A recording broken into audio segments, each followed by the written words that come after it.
Sige na, pasok mo dyan. Ang kulit eh. Ingay. Andito na tayo sa Batangas.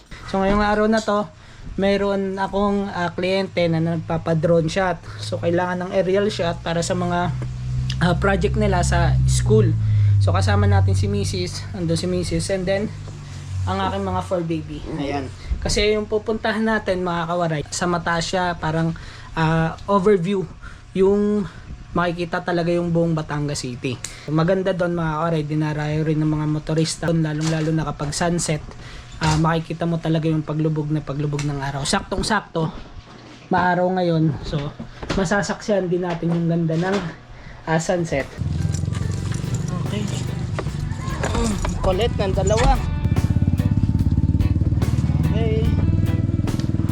Kasama natin ulit si Lacey, Uno, at si Mrs.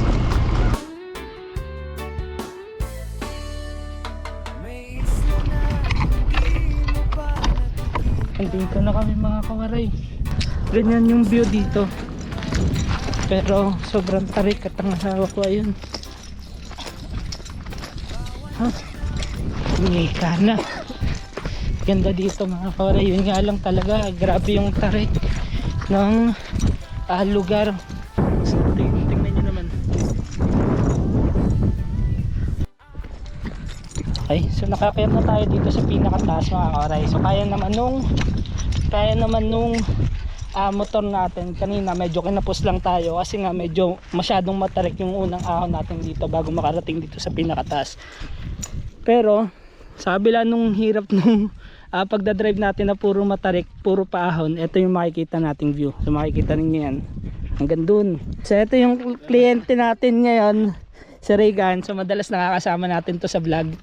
And parang dito napunta, kasama ba nung nakapunta dito yun. Meron na rin kaming vlog na ginawa dito. So ayan yung Monte Cristo. And ito yung makikita ninyo mga kawaray. So mamaya makikita natin yung ganda ng sunset dito mamaya. Kasi sobrang ganda ng panahon. Ayan o, medyo mataas pa nga lang yung araw. So anong gagawin natin ngayon? Sino ang ikakasal? Ayan. Maraming roto, pilihan mo nila.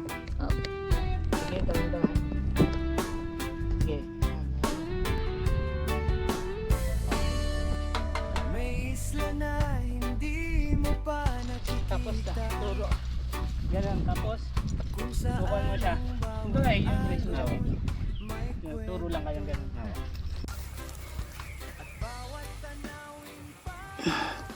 Tinginan. Wait lang pala.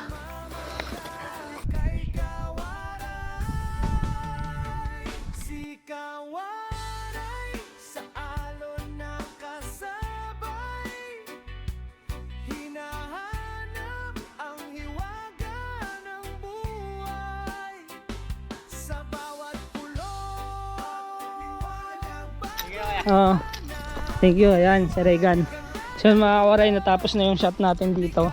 So pupuntahan na natin si Mrs. kasi kailangan na rin natin bumaba at medyo may kadiliman na. So medyo mataas pa yung araw kanina nung pag-akyat natin dito. Yun nga lang, natapos tayo, medyo madilim na. So sobrang ganda dito na pag nakapunta kayo dito, makikita ninyo yung pinaka-sunset niya. And yun nga lang, mayroon lang talaga siya entrance fee na 60 pesos, 30 pesos per head. So yun yung kasama ni Regan. Pangalan mo? Yesha. Yesha. Si? Mika po. Mika. And then, ang kanilang kinasal, Reyna. Yun si Regan. So yun mga kawaray, tapos din yung project natin sa kanila. So ingat kayo pag uwi.